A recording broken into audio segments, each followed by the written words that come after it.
میرے پیارے آقا صلی اللہ تعالی علیہ وسلم کے پیارے دیوانوں،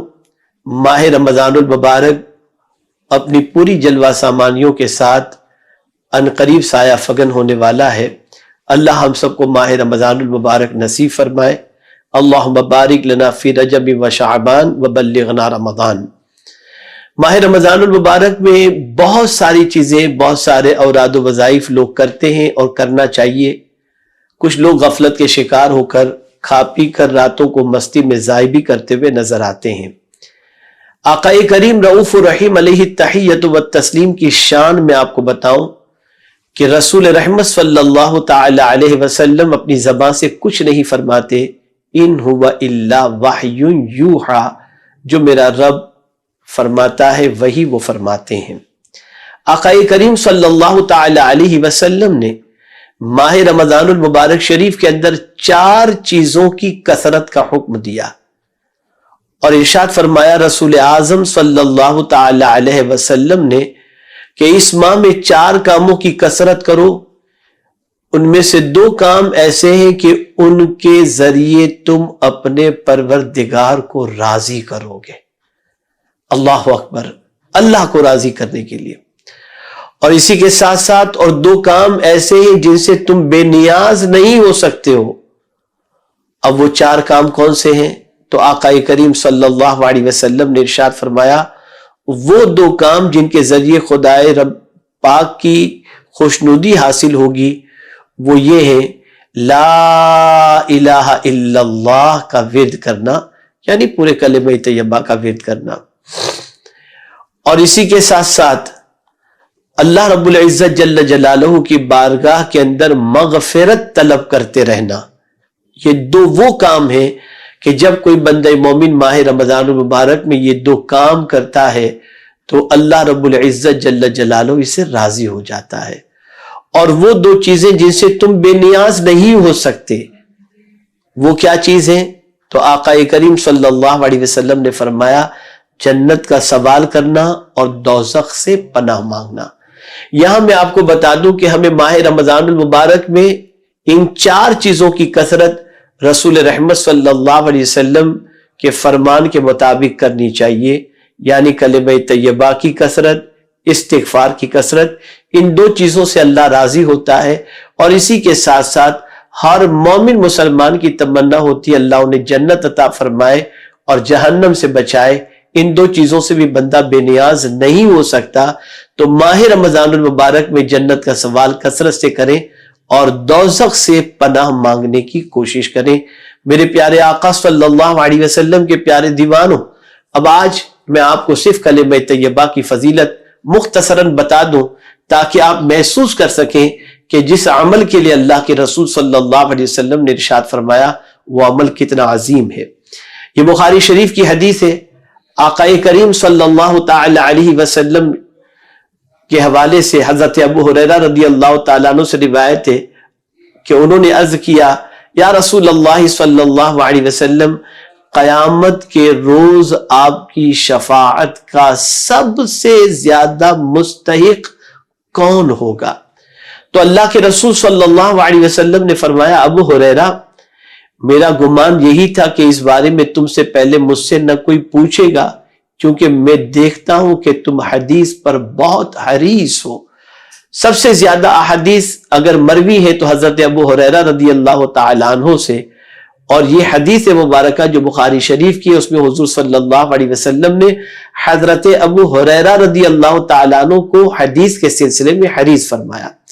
اب سنیے آقا کریم صلی اللہ علیہ وسلم حضرت ابو ہریرہ رضی اللہ تعالیٰ عنہ کے جواب میں کیا ارشاد فرماتے ہیں۔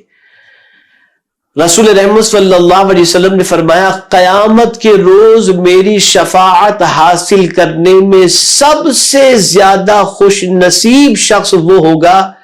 جس نے خلوص دل و جان سے لا الہ الا اللہ پڑھا ہوگا۔ اللہ اکبر، لا الہ الا اللہ جس نے پڑھا ہوگا، اس سے مراد پورا کلمہ طیبہ ہے، لا الہ الا اللہ محمد الرسول اللہ۔ اگر کوئی شخص اس کلمہ طیبہ کو پڑھتا ہے تو رسول رحمت صلی اللہ علیہ وسلم کی شفاعت کا حقدار ہو جاتا ہے۔ ایک اور حدیث مبارکہ سماعت فرمائے، حضرت ابن عباس رضی اللہ تعالیٰ عنہ سے روایت ہے کہ حضور نبی اکرم صلی اللہ علیہ وسلم نے فرمایا، اہل ایمان میں سے ایک قوم اپنے گناہوں کے باعث جہنم میں داخل ہوگی،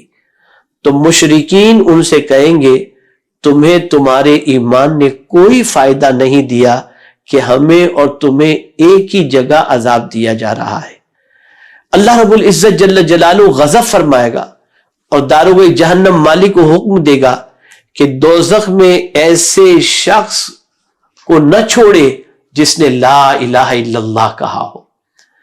انہیں اس حال میں جہنم سے نکالا جائے گا کہ چہرے کے سوا ان کے پورے جسم جل کر کے سیاہ کوئلے کی مانند ہو چکے ہوں گے اور ان کی آنکھیں نیل گون نہیں ہوں گی، پس انہیں نہر حیات پر لایا جائے گا تو وہ اس میں نہائیں گے، ان سے ہر قسم کی کمزوری اور تکلیف دور کر دی جائے گی، پھر وہ جنت میں داخل ہوں گے۔ فرشتے ان سے کہیں گے تمہیں مبارک ہو، تم اس جنت میں ہمیشہ کے لیے داخل ہو جاؤ، پس انہیں جنت میں جہنمی کہہ کر بلایا جائے گا۔ پھر کچھ عرصہ بعد وہ اللہ سے عرض کریں گے، یعنی وہ جنت میں تو چلے گئے لیکن چونکہ جہنم سے نکل کر جنت میں گئے تھے تو جنتی ان سے کہیں گے، جہنمی کہہ کر ان کو بلایا جائے گا، تو وہ کچھ عرصے کے بعد اللہ سے عرض کریں گے تو وہ ان سے اس نام کو ختم فرما دے گا، یعنی جہنم کے نام کو، سوائے انہیں اس نام سے کبھی بھی نہیں بلایا جائے گا، یعنی اب جنتی کے علاوہ کسی اور نام سے نہیں بلایا جائے گا۔ جب وہ آگ سے نکلیں گے تو کافر کہیں گے کاش ہم مسلمان ہوتے۔ اسی کے بارے میں اللہ عز و جل نے قرآن مقدس میں فرمایا، ربما یود الذین کفروا لو کانوا مسلمین۔ میرے پیارے آقا صلی اللہ علیہ وسلم کے پیارے دیوانوں، یہ ہے کلمہ طیبہ کی فضیلت۔ حضرت انس رضی اللہ تعالیٰ عنہ سے روایت ہے کہ حضور نبی اکرم صلی اللہ علیہ وسلم نے فرمایا، میں جنت کا دروازہ کھٹکھٹاؤں گا تو سونے کا دروازہ کھول دیا جائے گا اور اس کا کنڈا چاندی کا ہوگا، سب سے بڑا نور میرا استقبال فرمائے گا، یعنی اللہ عز و جل، تو میں سجدے میں گر جاؤں گا، مجھے اللہ کی تعریف و ثنا کرنے کے لیے ایسے کلمات القا کیے جائیں گے جو اس نے مجھ سے پہلے کسی پر نہیں کیے۔ پھر مجھے کہا جائے گا اپنا سر اٹھائیے، سبحان اللہ، مانگیے آپ کو عطا کیا جائے گا، کہیے سنا جائے گا، اور شفاعت کیجیے آپ کی شفاعت قبول کی جائے گی۔ پس میں عرض کروں گا، یہ حضور صلی اللہ علیہ وسلم فرما رہے، میں عرض کروں گا میری امت، اللہ اکبر، قربان اس پیارے آقا صلی اللہ علیہ وسلم کی عظمت پر کہ وہ ہمیں کہیں نہیں بھولے۔ اسی لیے اعلیٰ حضرت عظیم البرکت امام عشق و محبت کہتے ہیں، جو نہ بھولا ہم غریبوں کو رضا، یاد اس کی اپنی عادت کیجیے۔ تو آقا کریم صلی اللہ علیہ وسلم عرض کریں گے میری امت، کہا جائے گا جس کے دل میں جو کے برابر ایمان ہو اس کا آپ کو دوزخ سے نکالنے کا اختیار ہے۔ فرماتے ہیں پھر دوسری بار میں سجدہ ریز ہوں گا تو ایسے کلمات ہی القا کیے جائیں گے اور اس طرح فرمایا جائے گا تو میں عرض کروں گا میری امت، پھر مجھ سے کہا جائے گا جس کے دل میں رائے کے دانے کے برابر ایمان ہو آپ اس پر بھی آپ کو اختیار ہے۔ میں تیسری بار سجدہ ریز ہوں گا تو ایسے ہی فرمایا جائے گا تو میں سر اٹھاؤں گا میری امت، پھر کہا جائے گا